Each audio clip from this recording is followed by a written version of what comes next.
Hey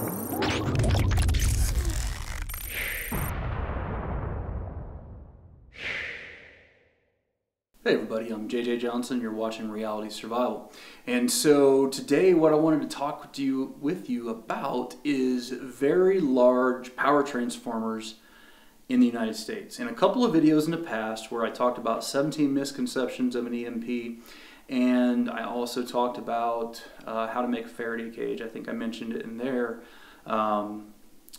I said that very large power transformers are not currently made in the United States. I think I said they're only made in South Korea and Germany, somewhere like that. And that is not true. So I wanted to correct the mistake that I had made so that you guys would know that. It doesn't really change a whole lot as far as how long it would take for very large transformers to be replaced after the fact. However, there are 3 or 4 different manufacturers here in the United States that do make those, and that's a good thing, especially with, Trump just passed the NDAA for this year and included in that some funding for hardening the grid, at least getting that process started and all that kind of stuff. I think that's great that he did that. I can't believe other presidents hadn't done it in the past, but at least it's being moved forward on now.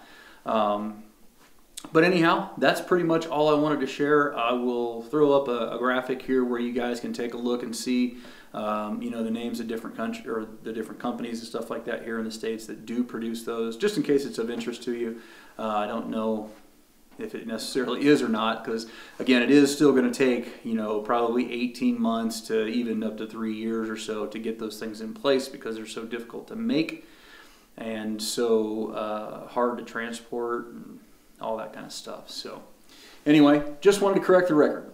So as always, guys, I definitely appreciate it when you click the thumbs up button, when you share it with your friends on Facebook, Twitter, and Google+. And don't forget to live the 6 Ps. Proper prior preparation prevents poor performance. Stay safe, guys.